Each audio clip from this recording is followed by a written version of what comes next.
to go to market yet, so I don't know anything more than yes, we're working on it. Cool.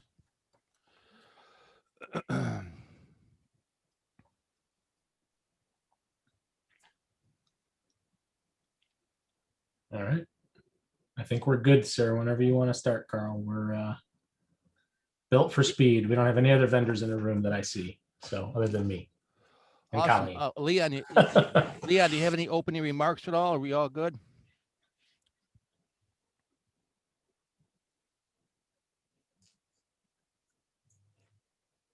I'm still trying to get my computer to act halfway normal.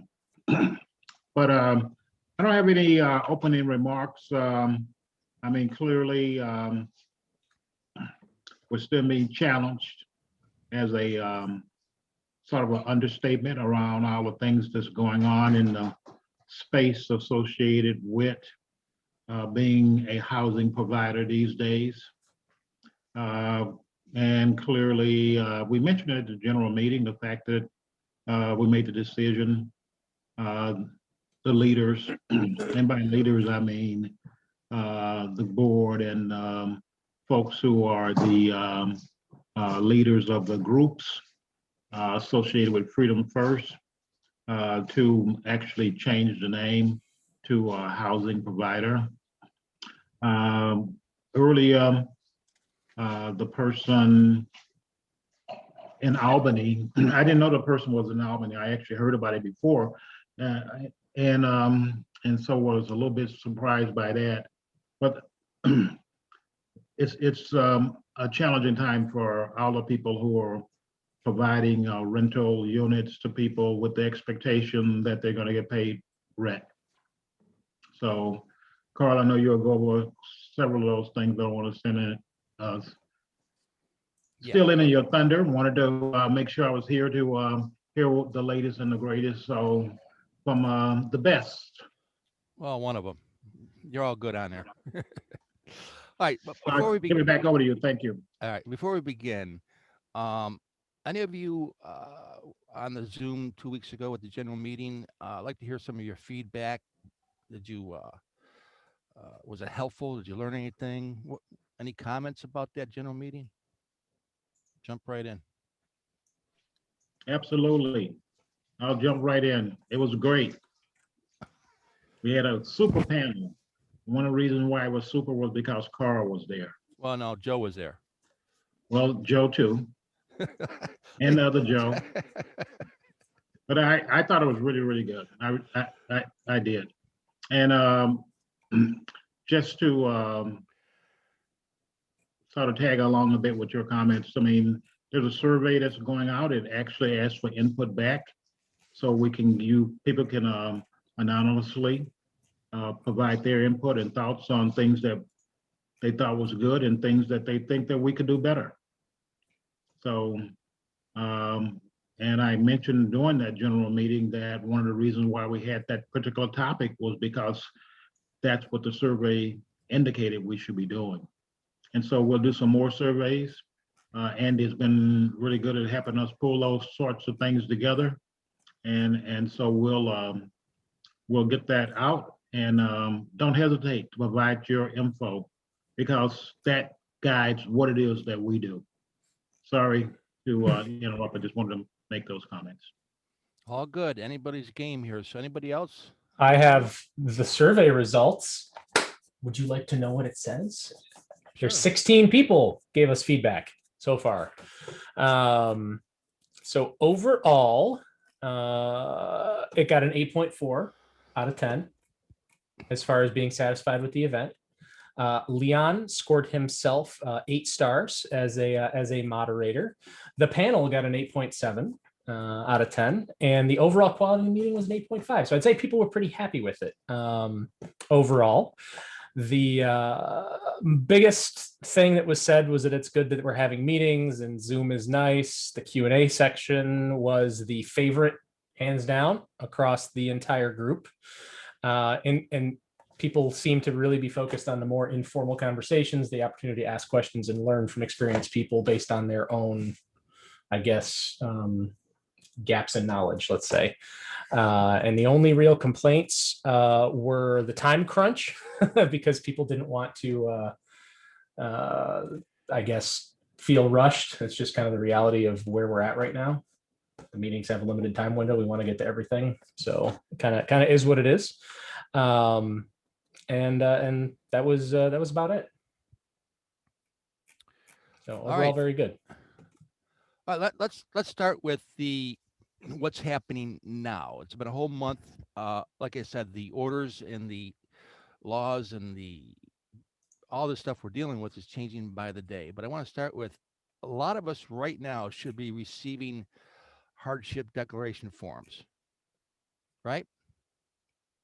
They're coming in droves. The reason being is the city court clerk, any case that's pending, or has a case number, the city court actually mailed the declaration letter directly to the tenant. So that's their first line of awareness of this thing. And there's going to be a lot more of that because the Emergency Eviction Prevention Act that began December 28th really just made us the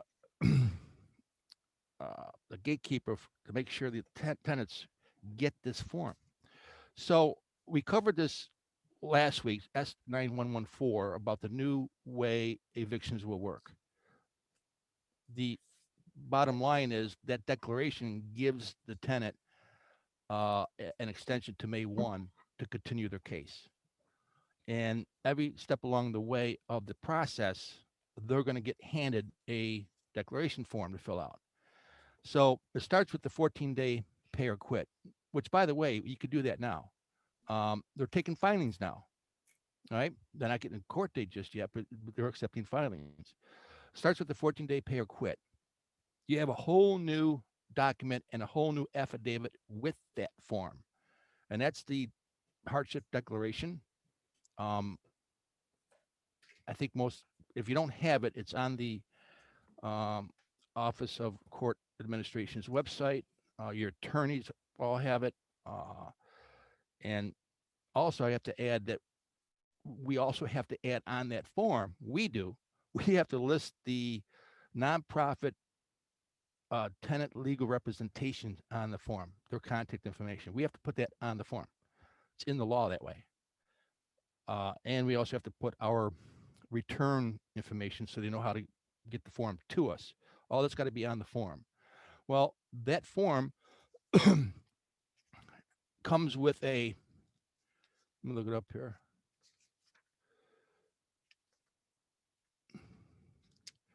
An affidavit that you serve that form the same way that you would serve a petition. And it's an affidavit. You're going to attest to the fact that you served the form and they have received it. You're also going to attest on the form that you served the form, but, and I'll get this word out here for you. You served the form, but the tenant persistently and unreasonably engages in behavior that substantially infringes on the use and enjoyment of other tenants and occupants or causes substantial safety hazards to others. Yeah, we have bad tenants out there. So this process, even though all the court cases fall under that parameter, there is the exception. Serious lease violations. The only difference is it's not just alleging. You have to prove it now. It's got to be substantially proved testimony, pictures, tapes, videos, what have you. They need to see that proven in court now. Just as a side note, if you have a video, please put it on a thumb drive. Don't ever give your phone or attempt to give your phone to a court because you might not get it back. Most of the time they won't take it. So that's anybody have experience with the declaration form they like to share? You're not doing evictions, nothing's happening. Jump in. So we covered this last month. I don't want to take a whole lot of time this month, but just to reiterate the process. So the declaration of hardship starts with the 14-day pay or quit. When you go to court to file, you have to show to the court that affidavit that you have served that declaration, how you served it, notarized, just like a regular petition, right? They have to be satisfied with that in order for you to file. Then when you file, they attach to that petition the declaration form. Again, every step of the way. So they're going to get that declaration form when they get the petition served. Keep in mind, any point in time from beginning to end, even the lockout, they submit a declaration, you're on hold to May 1. Again, with the exception of a bad tenant, that definition I read a little bit ago. So that essentially is the new way we're doing things. We expect May 1 may be extended. May 1 is the only target for May 1 is that's when this 9114 kind of stops. But in reality, we're not going to see court dates well into late summer and fall in terms of court dates, resolutions, and warrants. I mean, that's the reality of where we're in. Any questions on that? And your attorneys will work with you on this. In fact, they're going through the learning curve now too. A lot of us don't know this stuff, but we're all trying to catch up to speed. Any questions?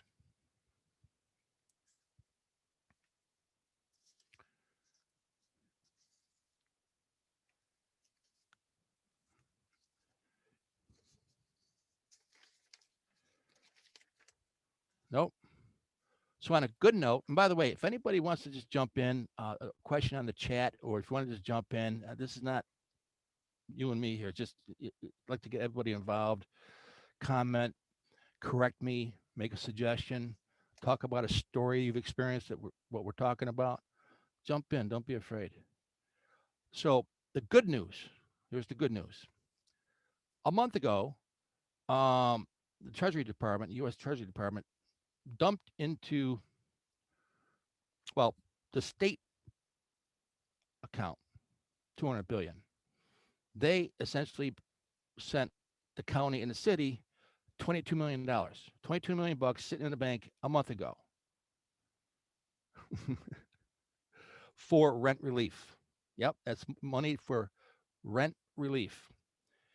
So right now, credible rumor has it that the CFC is going to roll this out, administer this program kind of like before, but there's some changes to this for the better this time around.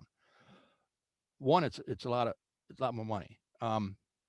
So word has it that it's under construction. The launch is being developed, so it's done smartly and efficiently, and not like last time. There was a lot of hiccups in the last pool. But right now, we've been told that the middle of March, they're going to announce the application process. This time around, we understand that we, as managers, housing providers, can apply. Y'all hear that? We can apply. Still not, that's a good thing because now we have control. But the tenant needs to be a partner also because they have to sign off on it. They have to provide proof of income. So there's some participation with the tenant. So it's a partnership going forward.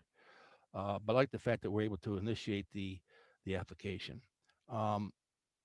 They can go back 12 months, according to the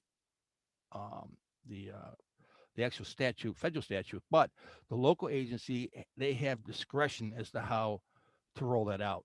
They might go 6 months. They might go 8 months. Don't know. But the law says we can go back 12 months. No code violations on the property, or they not pay anything. That needs clarification.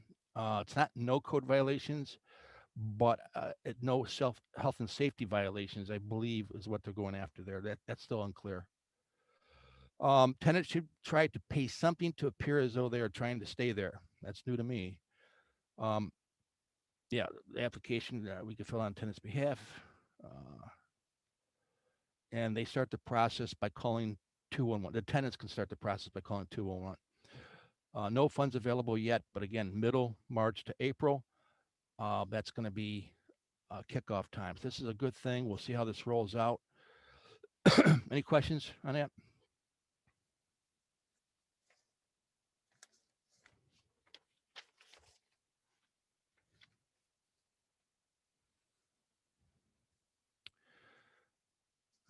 Now, that's the big pool of money.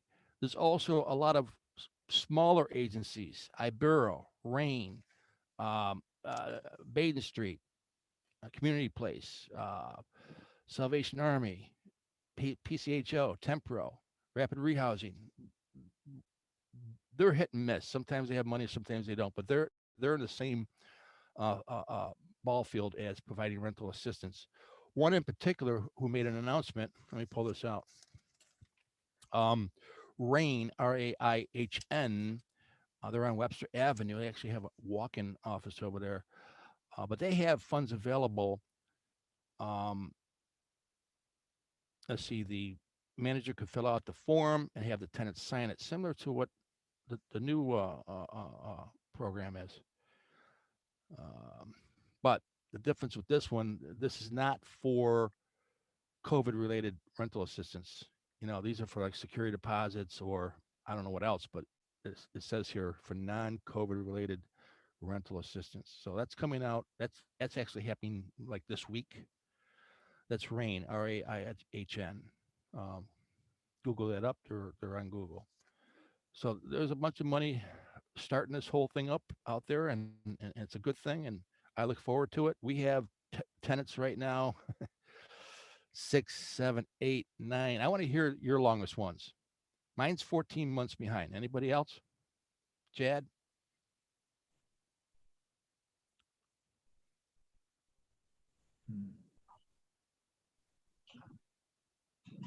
Nobody else? You all doing good? Well, I'll chime in. I'm close. I started the eviction process in October of 2019. Person has paid rent twice since then, and that was only a partial payment. So it comes close. And yeah, it's frustrating. It's very, very frustrating because if you're a true housing provider, that means that you're going to do the right thing. You're going to take the right approaches. And so part of the thing, their hot water tank went out. They actually called me then, believe it or not. And they hadn't paid, boy, 8 months or so. What'd you do? Went over and put in a new hot water tank. You did? Yep. Do what Pat did. I need 2 months No, rent well- in order for to pay the hot water tank, and she paid it. She paid 2 months rent, and he put the tank in. Yeah, they agreed to pay something, but it wasn't the cost of the hot water tank. And if they would have just paid their month's rent, which is $850 a month, then that would have covered the hot water tank, of course. But they didn't do that, and they don't have any items associated with COVID or any of that sort of thing. They just won't pay their rent. If somebody is truly affected financially with COVID, we take care of emergency things only, no heat tanks, right? But if I Right. know that tenant is milking the system and they're 8, 9, 10, 11 months behind, here's what I do. I just had one happen last week. She's 14 months I'm sorry. This one is 11 months behind. Calls me up about a toilet leaking. Okay. I says, and it's all done in, documents here. I sent her a letter. We find it very unreasonable for you to request maintenance when a substantial amount of rent is unpaid. I'll tell you what. Here's what we do. You owe me $8,800 right now. You take that money and you fix that problem any way you want to do that. Just say the receipts, we'll take it off the top. Never hear back from him again. It happens pretty good all the time. Yeah. The real bad ones will go, well, I want to call net. Well, if you don't have a quality tenant, right? Of course, some do. But I don't hear from them.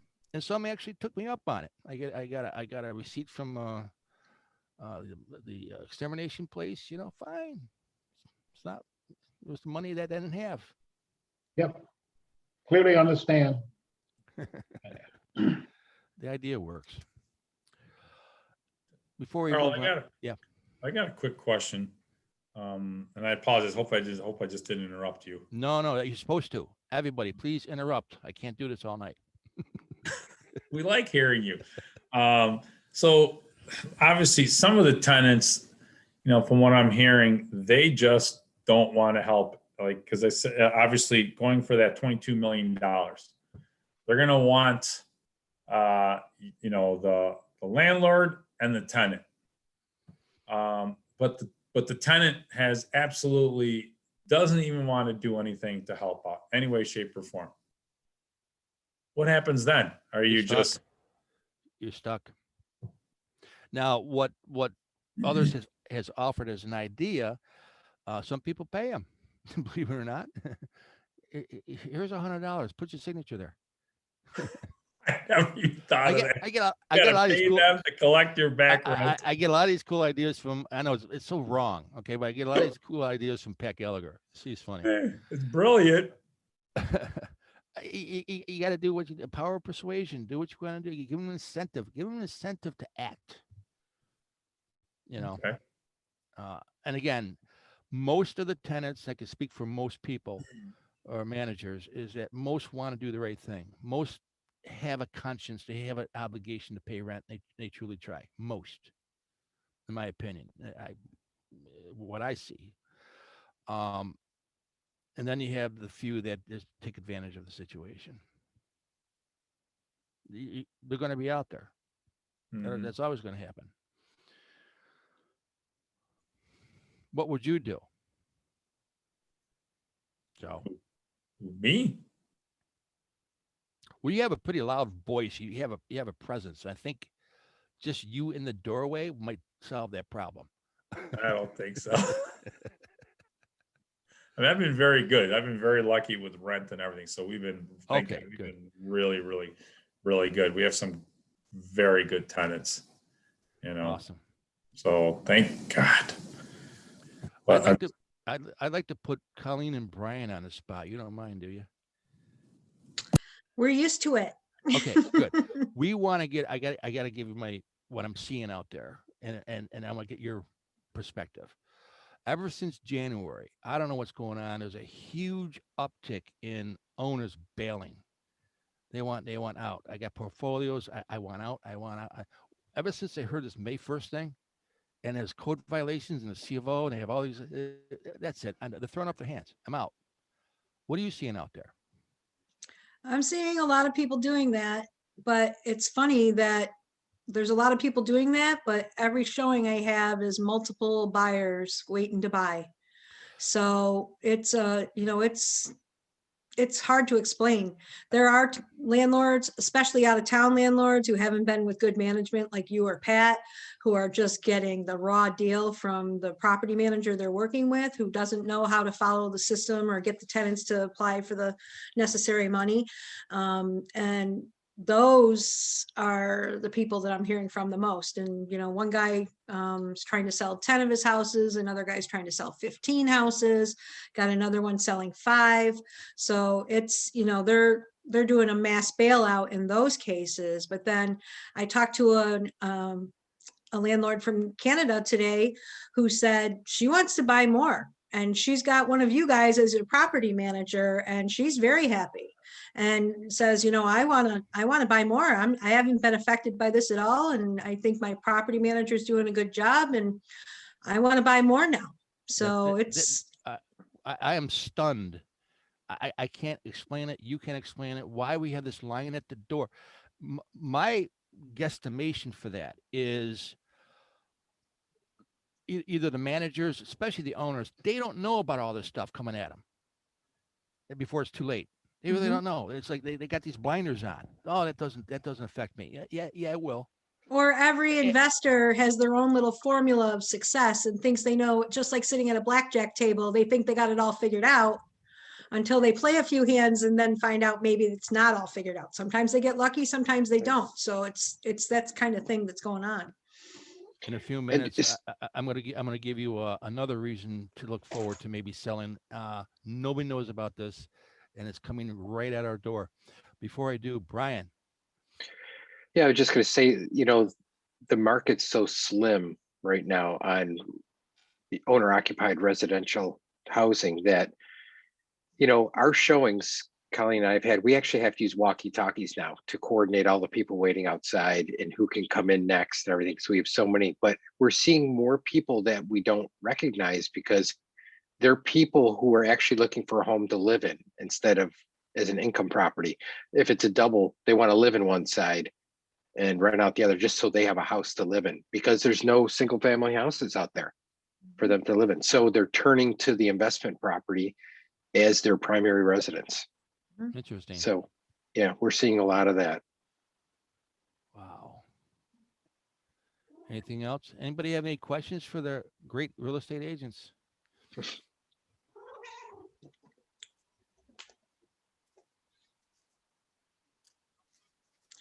We did just list an absolutely beautiful two-family in the Northland Lyceum area over near Bausch and Lomb. If anybody is looking for an owner-occupied double to live in, this is sweet. It's got a fully remodeled first floor apartment, a 2-car garage, new driveway, new roof, and the upstairs tenants have been there for like 8 years. They're an elderly couple and make no noise. So really a finished basement. It's a nice place, and it's listed for $119,900. Just went on the market yesterday. So It'll be gone by Monday. hopefully. How many transactions do you do a year? I mean, a couple hundred? This month, Oh my God. we are at 23 this Wow. month. Last year it was like 100 and what was it? 131, I think Yeah, we had. 131. Yeah, 23. It's almost one a day. exactly. And that's why you had to hire help. Good move. Yeah. Exactly. And walkie-talkies. I mean, in that one showing that we had of a 4-family on East Main Street, we had 37 people there on a Saturday with their agents. And then 17 more came through the following Monday. We had, God, how many offers do we have on that? Like 16? Yeah, I think it was 16 or 19, something like that. Yeah. In January, we had 8% of all listings in Monroe County Yeah, for all agents. Oh my God. yeah. We had so many listings. You won the Are you guys prize. finding that most offers you're getting are all cash, full asking? Like, you had 16 offers. How did those break out? They went way over asking price. Most of them had escalation clauses. And I'm not talking about $20,000 over asking price. I'm talking 30, 40, 50, and 60. Actually, had one that almost reached 70 last week. So over asking price. And we're not talking that these are $200,000 properties. We're talking the house was listed for 180 and it sold mid 200s. So it's And that's multifamily investment. multi and singles. I had a single in Rondequoit last week, 87 showings in 3 days, 38 offers, and it sold for well over 100,000 over what they paid for it 4.5 years ago. We're closing on Monday. We're closing on a 2-family. The seller needs a ton of work. We're in the Edgerton area of Colleen. We're Otis and Emerson, Bauer Street. Big 2-family, tons of work. Listed for 39 just to generate traffic. Right, 5 offers, sold all cash as is, no inspections. 47. It's insane. It is. Yeah. I mean, there's not. If you see a house that's been on the market for more than a couple of weeks, especially an investment property, then the price is too high. That's the only thing that is the only reason why it's not selling. So somebody got greedy, put a house on the market thinking they were going to get more than they ever thought. And because they did that, they're not getting any bites. And I'll tell you, when we're working with a buyer, and especially a buyer whose financing can only afford like 150,000, we're not showing them houses that are 150,000. We're showing them houses that are 130,000 because we know that every house they go to is going to be bidding over asking price. And we're just breaking their heart by showing them something at 150 when that's their very top line and they can't go any higher. So the philosophy, you have to remember the philosophy in a buyer's head right now when you're pricing it for a seller to sell and get activity. So another question, Colleen and Brian, your working relationship with property managers as a real estate agent, trying to work together to facilitate a sale. What are your expectations? What kind of issues you see out there, and what would you like to see us do? And having said that, please understand that in our contracts, the management contracts, says nothing about assisting in the sale of a house. But go ahead. Mhm. Yeah, I did encounter that this week. The manager of one property that somebody called me about said, I'm not going to help you with that. You can tell the agent what the names of the tenants are and the phone numbers and let her contact them, which I have no problem doing. But in most cases, property managers are usually pretty cooperative with us because, first of all, if we're working with somebody that we think has their ducks in a row and somebody asks us, for recommendations of property managers, we're going to give them some names of people that we've seen do good jobs. Those who are resistant to having a realtor go and try and sell the house, those are usually the people that are trying to hide something.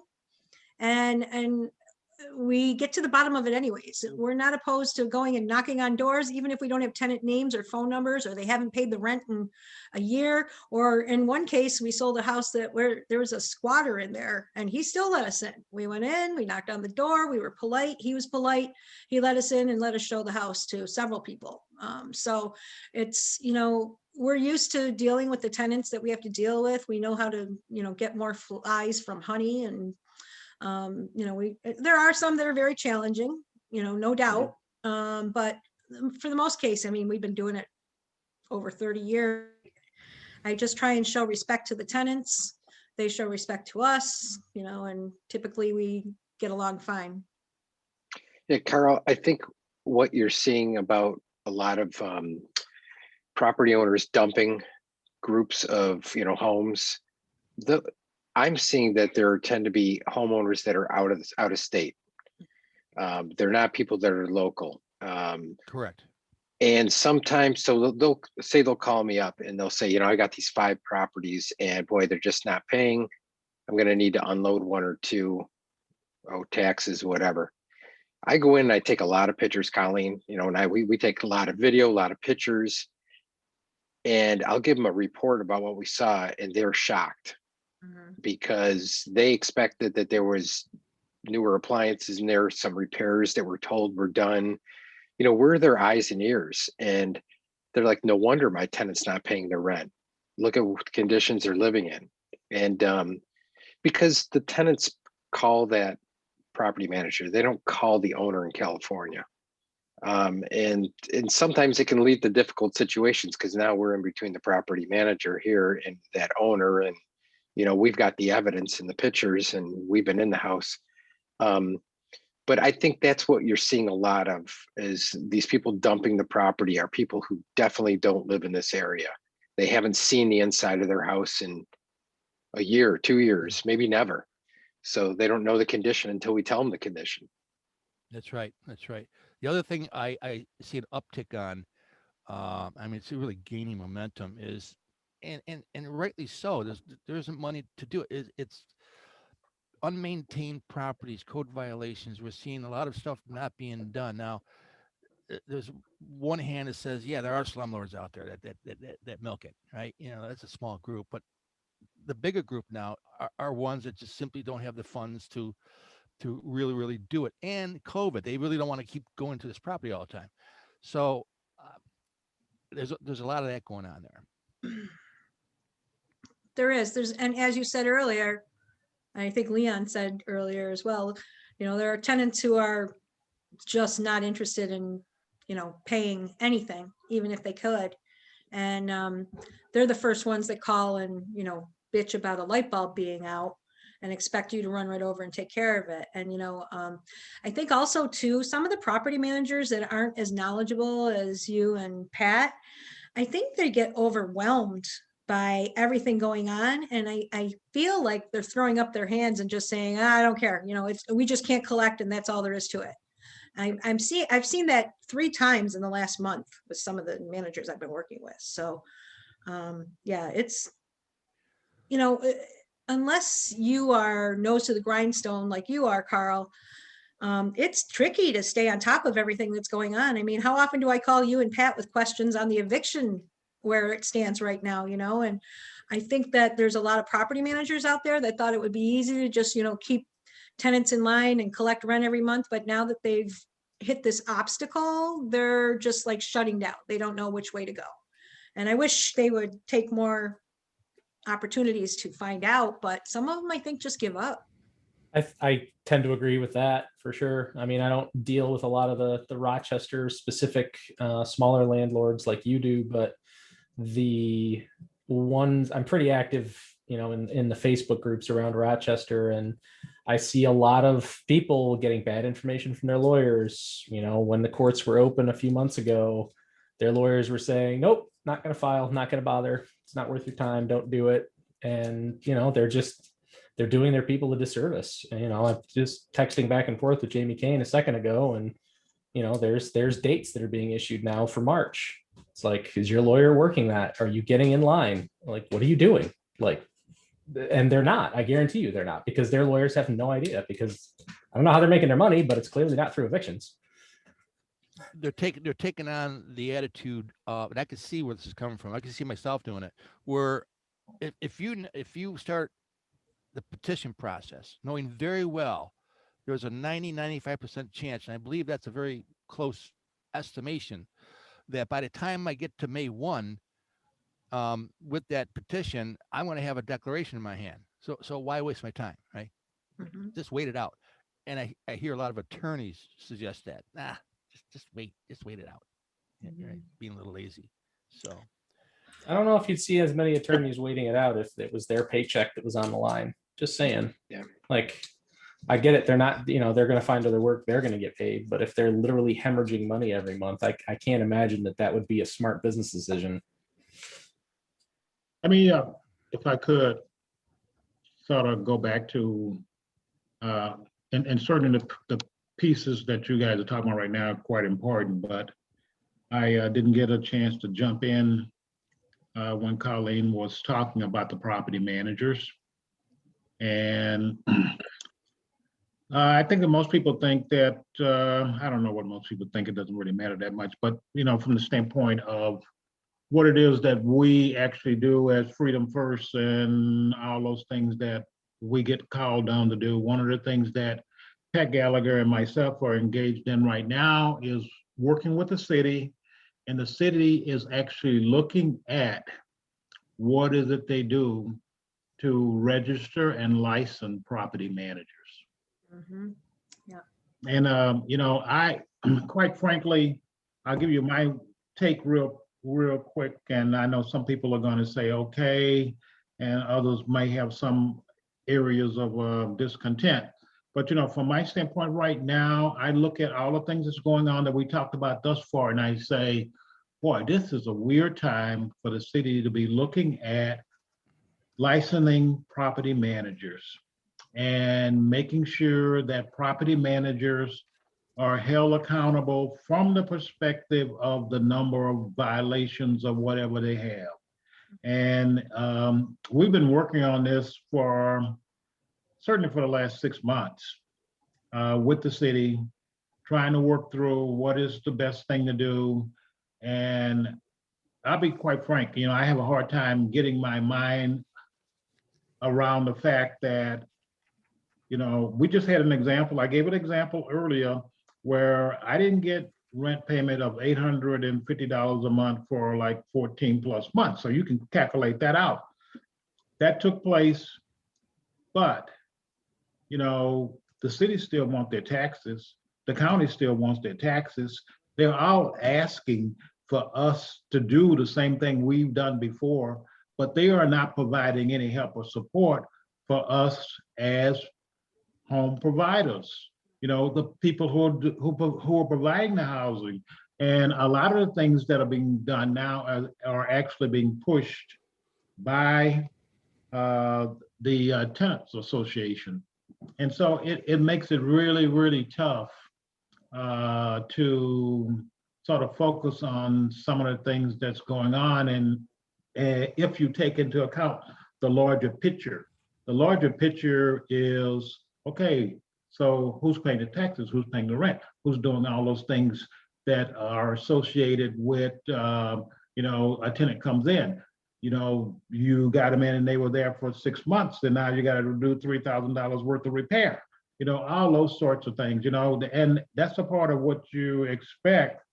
And, truth being told, under normal circumstances, before we got to this particular point, it would take you on a normal approach, given the structure for the city of Rochester, roughly 3 months to get a tenant out. So, that all those things coupled together makes it really, really tough. So, if anybody have any input, thoughts, or ideas about just general things at this point associated with property managers and licensing of them. And there are things like, and Colleen, I was particularly interested in your comments, because one of the things that they're looking at doing is for folks who are property managers and they're outside of the city. Let me use the correct terminology. Outside of Monroe County, and it takes them an hour and a half to get here, then they basically are in a different class, so they can't be property managers. Mhm. So, and you look at it, and it's one of those things that holistically you say, boy, there's some pluses sides to this. There's a whole bunch of negatives. And I look at it, and one of my main negatives is and I sort of stated this before, it's a weird time for the city to be taking on all these additional things that need to be done with all the monies that they charge us in the way of taxes and things of that sort. And when you look at what the return is that we get as housing providers, I mean, the scale is, in my mind, the scale is not balanced, okay?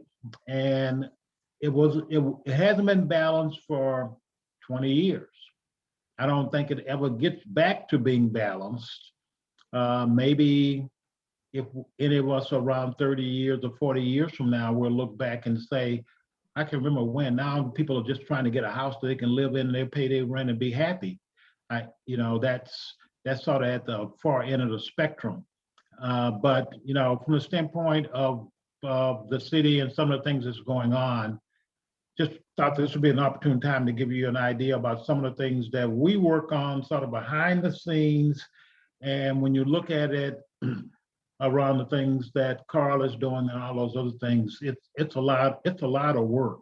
And it takes on a lot of time and effort from our perspective to be able to do that. And what I would like to have is input back. My email is pretty simple, leongriggs@yahoo.com. If you have some thoughts, some ideas, some input, I'm the person who's representing you, because you're part of Freedom First in those meetings with the city, and give me your input so I can provide it to them. We've had half a dozen meetings already. This year we've had like 3 meetings, okay? So it's time and effort that we spend, and the main thing that I need to do is make sure, not that I'm representing me, that I'm also representing you. So provide me that input back, if you will. I find it interesting because it's gonna increase real estate prices in Rochester. It's gonna increase rents too. I mean, over time. Just right now, as much as I hate to say it, the reality is that bad landlords create investment opportunity properties for value add. They do. Anybody operating an apartment complex and using the 40% rule is creating over time a derelict apartment building that will be a value add opportunity. That's just the nature of the beast. And so you're eliminating that class or reducing that class of property at the same time as you're adding a whole new set of bureaucracy and fines and fees and administrative costs and per unit registrations and all that other stuff. It's not a great combo. And then when you look at, I don't know if anybody on here is involved in home building at all, but the Home Builders Association for New York put out the red alarm, 3-alarm fire, and this impacts property managers as well. And I haven't seen anything yet on it on the property management side, but there's a bill that's passed both the House and the Senate that's in committee right now where they're going to make anybody you hire as a contractor responsible for all of the payroll and benefits and comp and all of the other stuff for every subcontractor all the way down. So you get you hire an electrician to do work as a manager, property manager, and that electrician stiffs his worker and doesn't pay him his comp and his salary. You, the property manager, are now on the hook. Owners are immune from it, but all the way down the food chain to the very lowest laborer, if he gets stiffed and goes to the Board of Labor, you are on the hook for his payroll and all of his benefits, his insurance, his comp, everything. And they will tack on a fine on top of that. And it's already passed, both houses, both sides. It's just in committee right now getting tweaked. They expect it to pass when they come back into session. What's that going to do? Every property manager, it specifically says that managers are beholden to this rule. So what's that going to do to costs? It's insanity. Yeah, I mean, it's truly unbelievable. I mean, from the standpoint that if you look at the cost of things in the Empire State of New York, it can be very challenging. Mhm. So, I mean, I look at it and say, clearly, if you're a real estate investor, you look for opportunities, look for things that would allow you to be able to manage things from a real estate investment standpoint and be able to make money at doing it. And one of the things that happens, and Colleen, I think you pointed it out, a couple of folks that you have that are out of state, they look at things and they say they got a great property manager, so that's super. But that's not the situation for the vast majority of people. Right. The vast majority of people have property managers that are really, let's just say they're challenged. Mhm. And at the very best, the landlord ends up in a situation where they make the decision they have to do something, and typically it means that they sell part of their portfolio or the whole thing. So, and that makes opportunity for other people, but you can only squeeze a lemon so long before you get no more juice out of it. And so where are we at now? I mean, you have so many laws and regulations being talked about. I mean, if you look at it, Andy talked about one at the state level. I was talking about things at the level associated with the city of Rochester, and it's all continuing to squeeze things down. Karl, I've taken a little bit of the time off of your meeting, and you may have wanted to have that as some of your agenda, but that's all fine. But let's stay on the topic of, I don't think a lot of people are aware that the city is trying to enact a property management licensing statute. Yeah. You're involved with that. I've been very vocal on that. I think it's they're double downing. It's double dipping. They don't need to do that. We have the C of O process to handle that. More importantly, they've already got the rental registry involved with the CO as an ordinance, and the licensing thing kind of addresses the same thing, making sure there's a contact for this and for that. They already have that in play. Where are they with this, Leon, in terms of consideration? So the input that you just mentioned, I actually provided that in one of our sessions to people. We all pointed out, why is there this need for this additional approach to doing things? Just go through and enforce the things that you have already on the books, and you don't need to do this. And we have a meeting that's coming up next week, and we'll try to get into some more detail.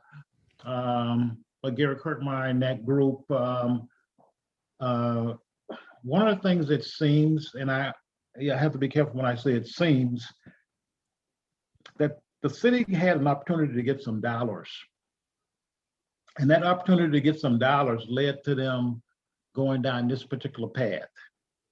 And I don't want to say anything more than that because I'm not absolutely 100% clear as to all the pieces associated with that.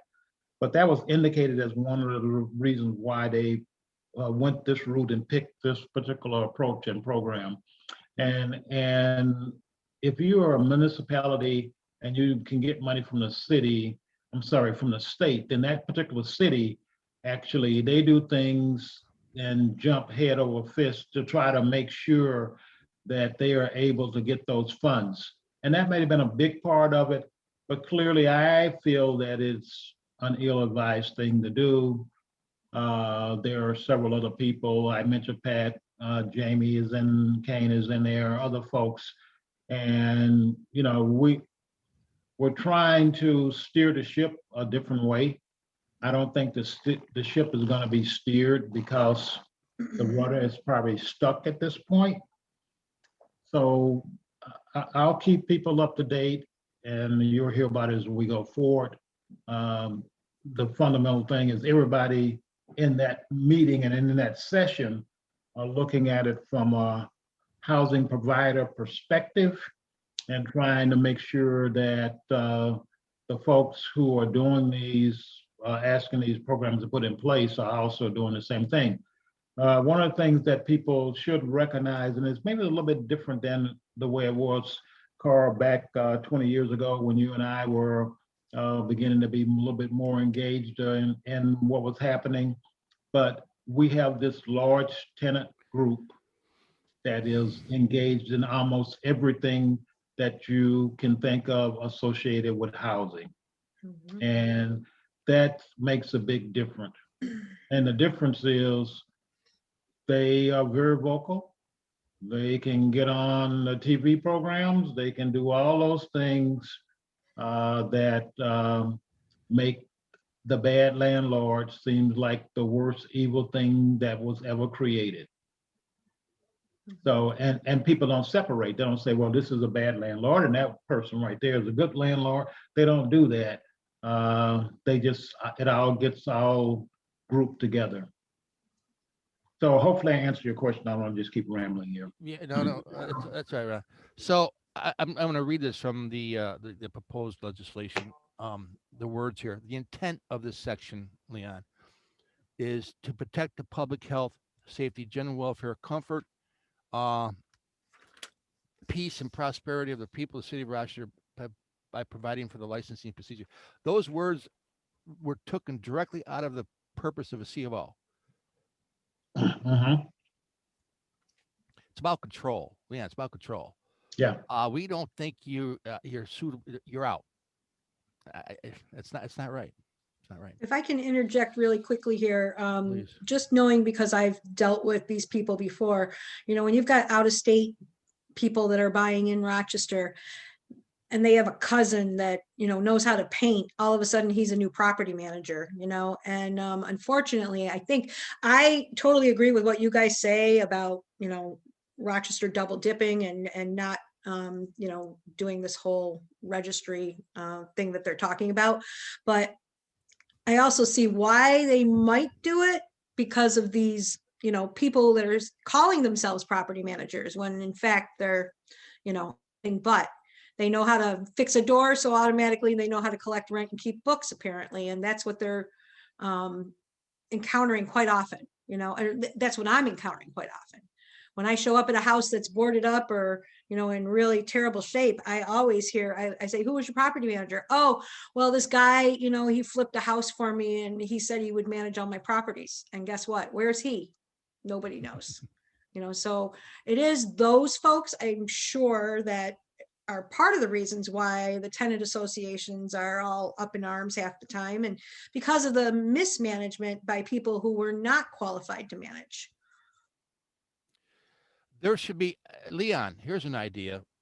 The way I'll buy into this, there should be a grandfathering clause in there. All right. Anybody been managing properties for 20 more years? We have a name in town, you're grandfathered in, we won't touch you. Because I think the intent are for the people that Colleen's talking about. And you know, there are laws to take care of them. And but this is another layer of control.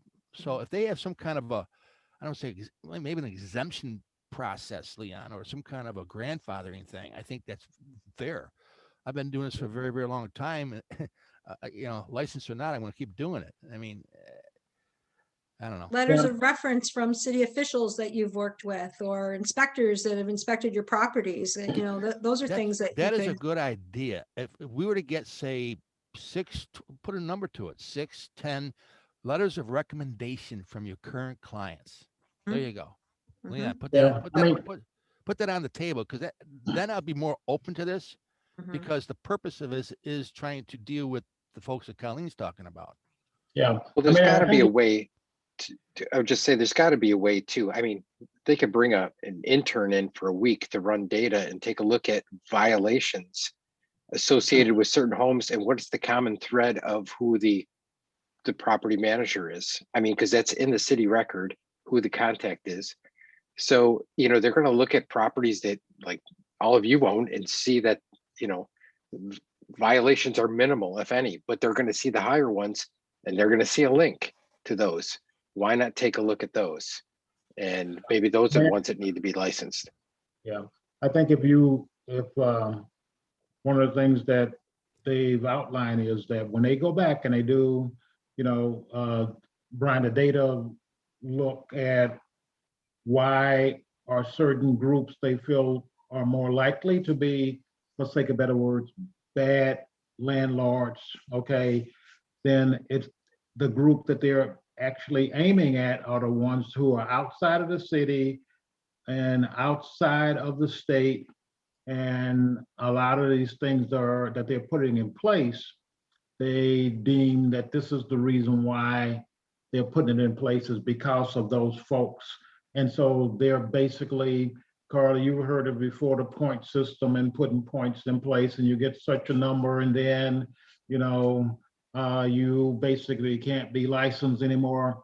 Now, that's where I know it's going. You know, clearly it hasn't been outlined completely that way, but I think that's what would take place.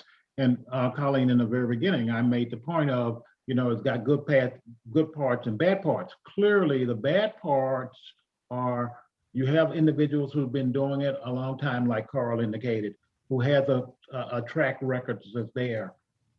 Okay, and that's something that you wanna keep in place. But on the other end of it, you have these out of town individuals who don't have a clue. And that's the piece that the legislation, I think, or I shouldn't say legislation, but the actual policy that the city is putting in place associated with people being basically property managers that are licensed, and you need to be licensed to be doing property management in the city. It's really more aimed at those individuals, but it impacts everybody else from the standpoint that if you don't live within a certain proximity to the city, then you really can't be a property manager. Okay, so where we are right now is it's Monroe County and the outlying counties, and you need to be within 75, if I remember correctly, 75 minutes of the city. Otherwise, you really can't be a property manager. Okay, you can have somebody else that you contact that's within that framework that's a property manager, and all this is being worked through, you know, so it could be that way right now, and tomorrow we change it to something else. But just want to make sure people are aware of the fact that it's taking place. Your comments, Colleen, that you were making, I probably wouldn't have mentioned it.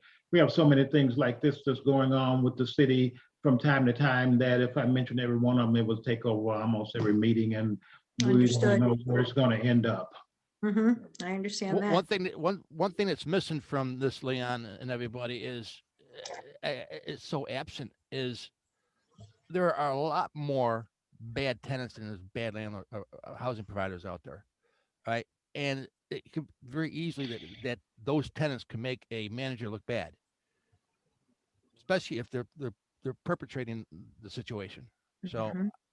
how do you control that aspect of it? That's what's missing from this whole thing too. So Yeah, I mean, Carl, to your point, in the very beginning, at the very first meeting, I basically made a comment to Gary Kurtmeyer and the rest of the folks in the meeting that was there representing the city.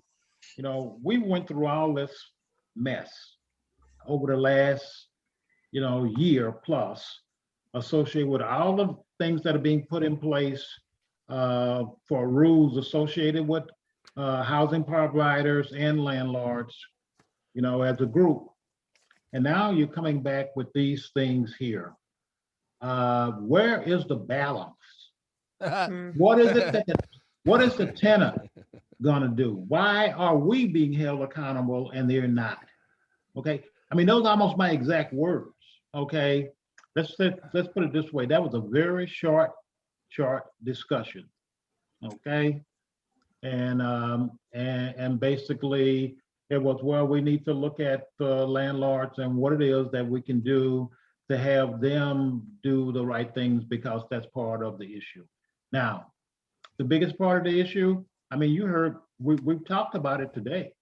I mean, when you have a tenant that you go in there 1 month and you fix the property up and you come back 6 months later and it looked like a bomb went off on the inside of it, we've all been there.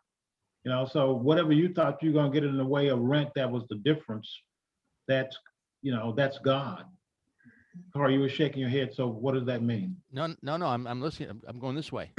Okay. Let me bring this, because it falls right in line with this overzealous draconian stuff that's going on, but I'm aware of the bad news. But before I do is, Joe, are you on this meeting? Joe P? What's it mean when it says Zoom meeting, Andy? Who's that down there? Nobody knows? No clue. I don't see a Joe P in here though. They tried this in 2017, 18, 19, and 20. It didn't happen, but 2021 will be the year that it may happen, most likely. And what I'm talking about is this effort to establish Rochester Housing Court. Let me read. Right now, there's and I'll put it up there. Let me just put that there for a second. You can read up on it. There's proposed legislation in committee right now to establish a Rochester Housing Court, specifically to deal with housing code violations and housing standards. So let me read this to you. And the reason why this year is because the city's behind this, really pushing this stuff through. So let me read off the resolution, a very small one. They voted in February 16th. This resolution, which is basically we're supporting, we want the state to enact this because the state needs to enact this, the local powers cannot.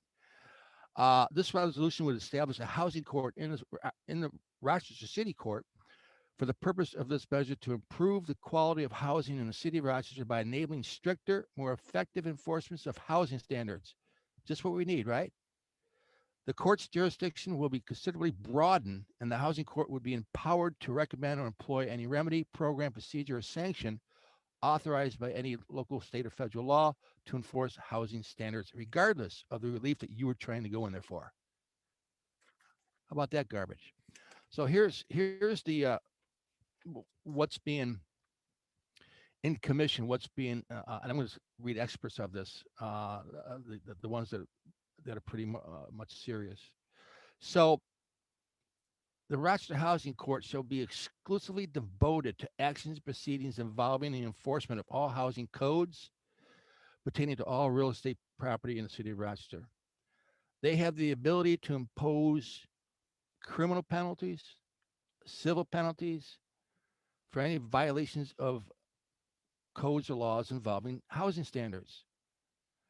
They have the ability to collect costs, expenses, or disbursements incurred by the city to remedy or to get involved to solve any code violations or housing standards. And at the end of this, I'm going to give you a couple examples. Let me keep going. This includes, remember, broadened power to deal with that housing standard. So this includes appointing a receiver of rents. They can actually order the tenant to place with the court their rents. They have that ability for the purpose of abatement and compliance. They have the ability to remove tenants from a property, render judgment for rent due, reduce rent, in which a tenant alleges a defense under, which is the um, um, warrant of habitability section. You know, this is wrong, that's wrong. Regardless, let me read this over here for you. Regardless of the relief originally sought by you, remember, you're going in there with a non-payment of rent situation. The tenant comes up going, here's a list of violations. This is what's going to go on. This is the court you're going to be in. Regardless of the relief originally sought by the party, the court may recommend or employ any remedy, program, procedure, or sanction authorized by the law to enforce the housing standards. Anything it deems to be proper, what it wants to do. The court may, the city, the court can actually give the city department who handles the compliance a recommendation of what to do, and it's up to the city to take it or not. So the court's going to be working directly with the city on this particular case as to remedy the situation. You guys, you know,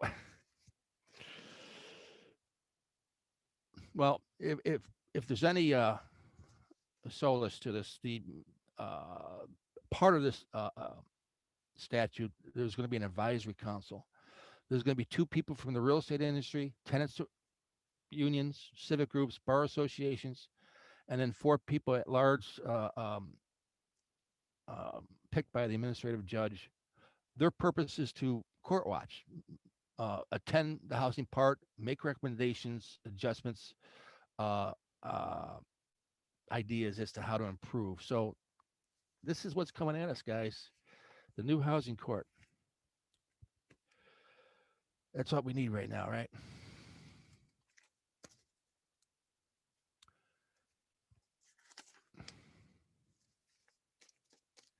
So, Leon, we got the rental, no, we got the licensing. We got this whole new no eviction thing, no tenants paid, housing court. And this is written to be very pro tenant, the way it's structured, obviously. So there's going to be an awful lot of power given to this court. Now, I certainly hope that these are meant for the most egregious cases. I certainly hope that it's meant for non-compliant or non-responsive owners. This is a last resort. Obviously, if you're in the field, you're an active manager, you're going to be taking care of things. You're going to be present. You're going to be there. So I believe that this is going to be more of the non-compliant or just I ain't going to do nothing kind of stuff. But it gives. Yeah, I mean, you would hope that would be the case. Yeah, I know it. But that's not. I guess I would be very surprised. I mean, basically, it's becoming a little bit more of a challenge every day. That's one of the things that makes it great for some folks and not as great for others. Can you manage it? Can you work your way through it? Karl, we're in that group that we're not going to be wanting to work our way through it because we're not any spring chickens. I mean, we can. I'll be in Florida. So Yeah. let's go through an example. You'll be in Florida, and I'll be in Texas. There you go. Let's go through an example. Now, this happens already in court now. I don't know why they need this, but apparently they think they need to broaden the powers here, but it happens in court now. The tenant comes in, hey, I got these problems. Oh, let's put this down for a hearing. Here are the facts, testimony, cross-examine, proof. All right, we're going to abate rent there. We're going to do this. We're going to do that, and it's all over. No, in this code, I didn't read that part, but in this this particular court, that court can maintain jurisdiction until all the violations are cured. Even though your court is done, that case is going to be open until everything's done what the court says to do. A couple of examples of what it can do. Tenant, I want you to place with the court the rent until further notice. I want you all back here in 30 days. Manager, you need to clear that list in 30 days. Otherwise, I'm going to impose a sanction, or I'm going to abate the rent. You can see where this goes. It could be a number of different resolutions based upon how the judge feels that day. Hopefully how credible the case is, but I mean, it's not needed in my opinion. Yeah, I mean, I just, fundamentally, I just look at it and say there's a need for more balance. And it's always tough because when you sort of talk about balance, it's almost like a perfect situation, and perfection does not exist in most places, So, I mean, I was watching the news earlier today, and there was this landlord, and I didn't catch his name, and he used the word housing provider to describe himself, and probably you guys saw it on the news, but I mean, the tenants left, and they turned the water on in the bathtub, and the water just ran all through the whole house, So what are the ramifications for those folks who do those sorts of things? I mean, if that was the only thing that we had to worry about, we would say, okay, everything is fine. It's not a real problem. But it goes, that's just a beginning point, and then things just get higher and higher and higher with what it is that you need to address. And a lot of it is really in the courts, in the city, and what it is that they want to do, and our ability to, through things like under one roof and other things that we have in place that we're trying to support, to try to balance off some of this. Because at some point in time, the scale shifted so that the landlords were the bad folks, and that shift has continued. And I think that when you really break it all down, and this is a far-reaching type statement, but I really think that once people don't have a place to stay, and they really don't have housing that is acceptable in any shape or form, along the lines that Colleen was talking about earlier, where you want to buy this house, and instead of paying $160,000 for it, you're going to pay $200,000 or $240,000 for it, because that's what the cost of ownership is. I mean, you're moving yourself into a situation where people really need to rethink things. And as those numbers go up, the opportunities for someone who's a real estate investor really changes drastically. But then you have to deal with all the pieces that we've talked about and all those other things that's going to take place between now and then. And it's sort of a philosophical type discussion, but the thing that moves it beyond that is that we're having to deal with a lot of those things right now. Yeah, that's right. And to make matters worse or put salt in the wound, now today the tenants must be represented by an attorney, free legal services, and that's just going to exacerbate this whole thing. I wanted to go back, spend a few minutes, the last minutes of this, to Pat Brooks. You had a question back. I just caught that. Apply on behalf of the tenant about the rent relief stuff. We are able to initiate the application process. We're not applying on their behalf. We can initiate it. We can get the application and get it going. It's not left up to the tenant, but the tenant does need to participate in doing what they need to do to show mainly proof of income and the ability to pay rent going forward, whatever the requirements are. So that's that question. We had another one. I do encourage you to, it's right on Google, NYS 3280, read it up. It's in a committee right now. We'll keep a close eye on it. Rumor has it that it's going to eventually pass at some point. They've been trying to do this for 40 years, but what really put it in high gear was the city's participation with the with the resolution. Greg Brooks, I remember that case way back. It's there. John and I had a long talk about that.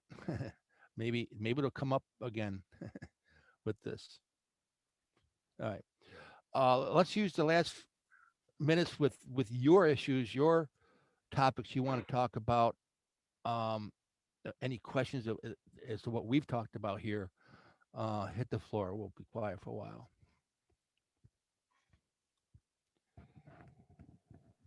Hey, Leon? Leon, I sent you a private message that refers to that article you were talking about, the landlord with the tub running. So if you wanted to, it was on Channel 13's website. Yeah, I've already, because we're on Zoom, once we leave, I can't get that information. So I've already opened that link that you sent me. I haven't looked at it, but I have opened it. Okay. So thank you for sending that, Bill. There is one thing I failed to mention about the hardship declaration form. Legal aid went into power overdrive on this, and they're breaking the rules. They're shotgunning these declaration forms. Here's what's going on. The tenant is supposed to sign these things and provide it to you. That's not what's happening. Now they're being generated from the offices of legal aid. The tenants are not signing these things. Legal aid, they're putting, just writing their name in there. So that kind of blows the perjury thing right out of water, I believe. I'm not an attorney, but that's not what it was meant to do, but that's what's going on. So they're just like rubber stamping these things without tenant involvement other than a phone call. So be prepared to get a bunch of those. I can't say that shocks me. I think I heard on one of the calls or one of the other groups that the judges were being handed the form right there in court without any type of pre-generated notice from the landlord to the landlord, nothing. They were just, legal aid was just handing the tenant the form in court, having them sign it and pushing it off anyway. So I'm not sure that it really changes anything, because they never had any intention of pursuing perjury charges on any of them. Yeah, It'll never happen. I know. Yeah. A law that's not enforced isn't a law.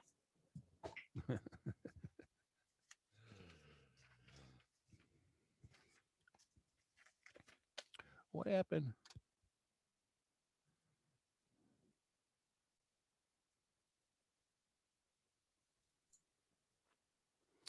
Chad, it's been a while. Why don't you talk about your rentals and any different things you've run into to share with us?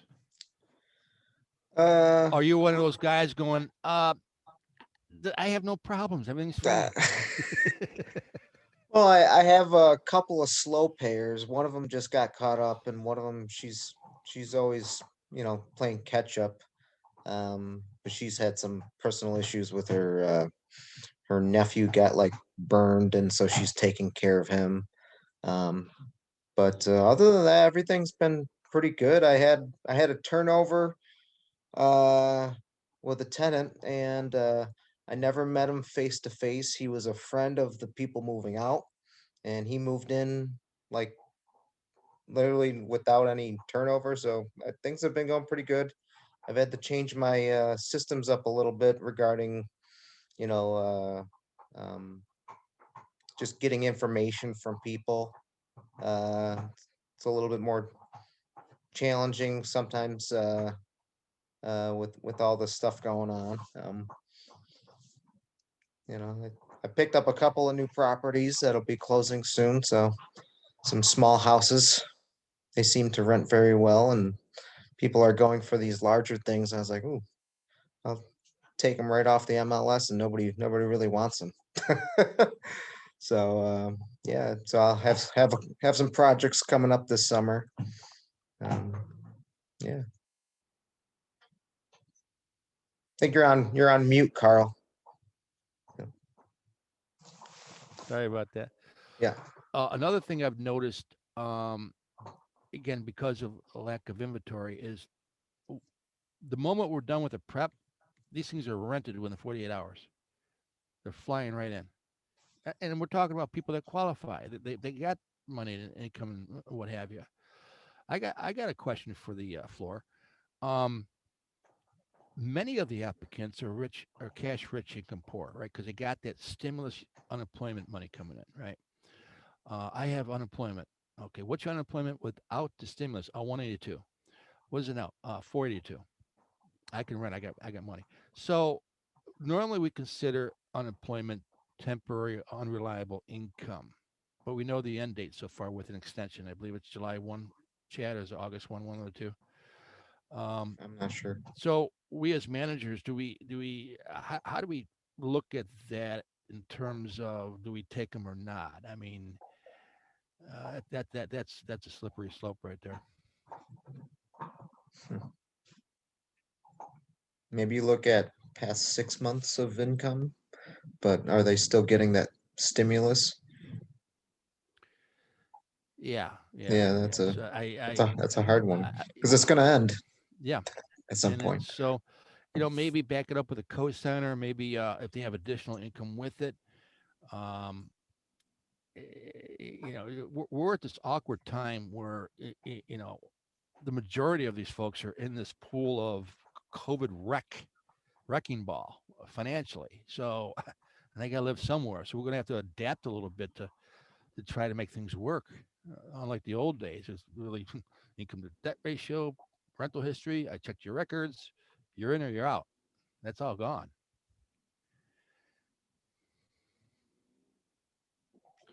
We're learning as we go every day. Yeah. I was going to say, I absolutely agree with your comment, Carl. So now you just need to give us the solution. I'm working on it. It's really challenging because, clearly you do a number of fundamental things that you feel have been successful in the past, and that allows you to say, yeah, this person is really a good fit. And I gave the example before of a property where I hadn't received rents. I actually started a eviction in October, November timeframe of 2019. And when the person came in, they worked for Bosch and Long. They had worked there for 8 years. The husband didn't work, but the income from that one tenant was more than enough. And then, things sort of go to hell in a handbasket. You try to work things out. You try to do cash for keys, all those sorts of things, and you can't get it to work. So, it's one of those things that a part of it is certainly it has some scientific steps that you need to take, but to some extent, it's you're lucky, or it's some mystical art form that I'm not aware of. So it's just quite a challenge. And one of the things that I was thinking about, and I don't know, Karl, whether you have any information associated with this, but I was listening to Chad and some of the things that he was doing, and I'm sorry, I didn't realize I didn't have my video on. But it's one of those things where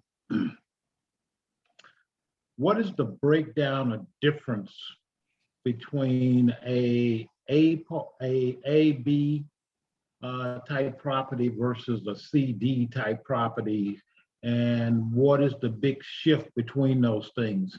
And I recognize it could become a really long academic exercise, but I don't know whether you have went through your past years and have some thoughts, ideas around that, and I know I'm putting you somewhat on the spot here, particularly at 8:26, but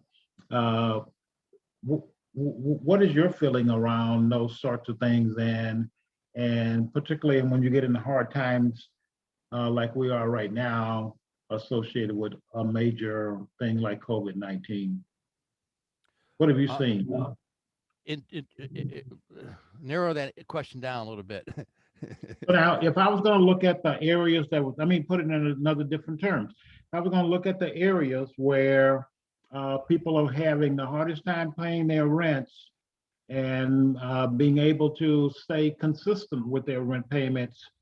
How would you look at a property that's in a B type area versus one that's in a CD type area where the properties, where the individuals have in both cases up to now continued to pay their rent the way that they should? Well, that's a good thing if you got that right. Right now, I would focus more on A and B areas because of stability in terms of able to pay rent. Um, you know, it's the Wild West in the CD areas. I mean, if you get lucky to get DSS to pay rent, you're fine. You get SSI, you're fine. But you get the working class down there, it's a very, very risky pool. I mean, uh, I'm very careful now with my analysis of numbers. You know, my vacancy non-collection rate is you know, I'm working at 16-25% under our current times when evaluating something. So I'm not really buying anything in CDA areas, especially with all this stuff going on, Tenant Protection Act, all this stuff coming on. Frankly, I'm out of the city. Mhm. Yeah, yeah. And you know, even before we got into the times that we're in right now with COVID and some of the other stuff that was going on, that was true back then. And certainly that's what I would expected the answer would be. But I thought I was just bouncing out for you to see what your thoughts were at this point. Well, one rule of thumb, and I think it's just common sense, is that, you know, the more stable A, B areas, you know, you're going to have your rent, you can have a lot less expenses.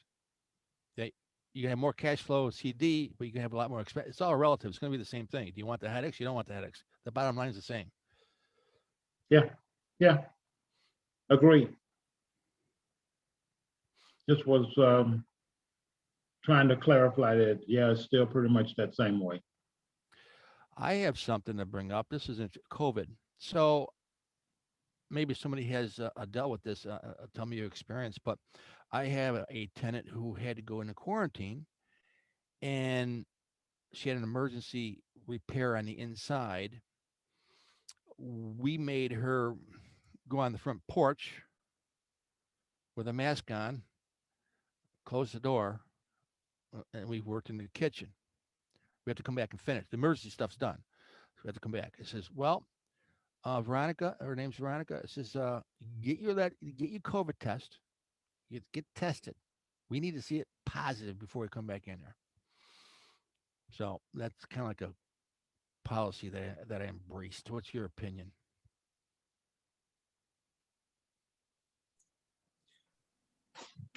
Wait, so are you saying they have COVID and then you did the repair? No, we're in quarantine. Oh, they were in They may quarantine. have been Oh, exposed to COVID. oh, We're gotcha, making her get gotcha. a test before we go back in. Oh, for the non-emergent. Non-emergency, right. Gotcha. Okay. Yeah, I mean, it sounds like I mean, I don't know what some of the legalese would be, but you know, from a prudent standpoint, you would expect that you would want to know what the results are if the person is in quarantine. You know, because after a certain number of days, they're going to be past the quarantine and they're going to know whether they have COVID or not. And so, I mean, to me, the approach that you would take that would be most advantageous for all that's involved would be to wait and see what that person, unless it's some real emergency, because you said you got the emergency stuff done. So I would be waiting to see what that person comes back with as a result of their tests before I would want to go back in and expose someone else. Right. You got that right. Let me put this down here.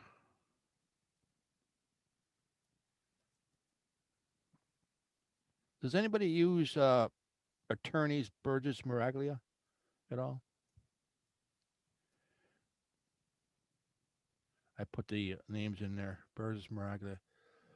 So Jason, these are the probably the top 3 law offices or attorneys that deal largely with the eviction segment of cases. And they're pretty much up to speed with all the changes that we talked about tonight.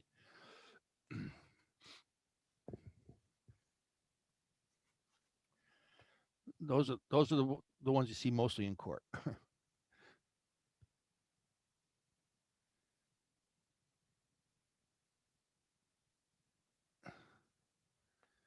Yeah, I couldn't believe this. So we're gonna wind down, guys. I have to go to bed. What I'm doing is starting the process with the 14-day and the declaration form delivery in person. We're going to try to go for in person to keep the affidavit simple. And then I'm going to have my 2 affidavits, one for the 14-day, one for the declaration being delivered. Sit back, wait, see what happens. Sometimes that triggers action on behalf of the tenant. Which, by the way, the rent assist program, that part of it still is required. They need to see some sort of imminent threat of eviction, and the 14-day pay or quick does that. So I'm preparing, getting that in their hands before the middle of March opens up for applications. Oh, the other change was they were going to have online applications. Before they had to go down and do an appointment on the CARES Act last time, but now it's online applications, they said. Let's hope they do it right this time. I mean, the first time was an experiment, a lot of bumps in the road and learning curve, but this, I think from that, they've cleaned it up this time and took out some of the hurdles. So, Leon, on the do you have on your website, Andy, as this information comes up, do you post it up there? Not yet. No, there's a spot. We actually just created the page last week. Okay, cool. When we created the video pages, so now all the videos, this video, all the general meetings, all the Aries meetings, they're all live. They're up on the website. You can't get to the general meeting without being a paid member. All the documentation is also behind a paywall now. And we are looking to get the latest and greatest because what we have up there is very dated. So I suggest that people don't go there looking for that stuff yet. Give us a couple of weeks to actually collect current forms and get them up there because this is constantly changing. What I can tell you is most of the stuff has been up there since January of 2020 or February of 2020, and it is not usable. Outdated. So don't touch it. Colleen and Brian, any last words? By the way, you two are awesome. Thank you. No, I just feel bad for all of you that have property out there. You know, we go in houses and we meet with tenants and we say, you know, how are you on rent? Well, I'm behind 3,900 or I'm behind 3,600. And then we find out they got a great job. And the last thing is we're walking out the door. They're like, you know, we'd like to buy our own house. Can we work with you on that? And I'm like, why aren't you paying your rent?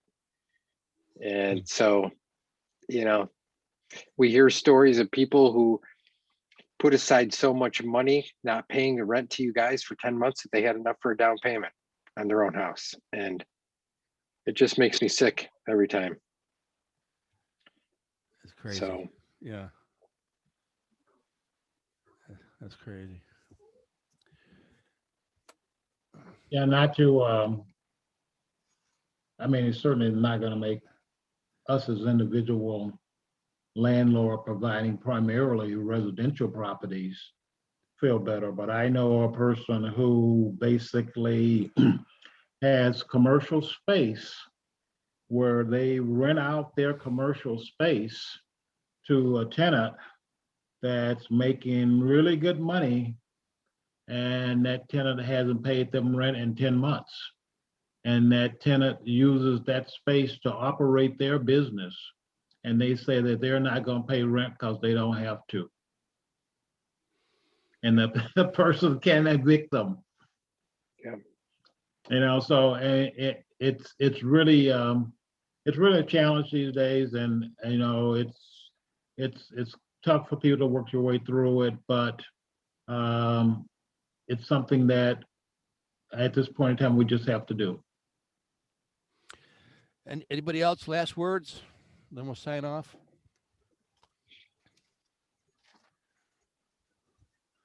Joe B. We do have a Zoom meeting coming up next Friday. Steve Peterson's going to be the speaker, and he's going to talk to everybody about why you want an LLC and what you need to do to get one if you're a property investor. So anybody who has Awesome. questions on establishing an LLC or what the benefits are, Steve is the guy to talk to, and he'll be on our Zoom call Friday morning from 9 to 10. And Colleen, you got me on your list now, right? I think I do. Okay. I missed you last time. You're always on my list. Shit list. Are we all done, guys? Andy, good. Leon, say goodnight. All right, Sue's gotta go. Sounds great to me.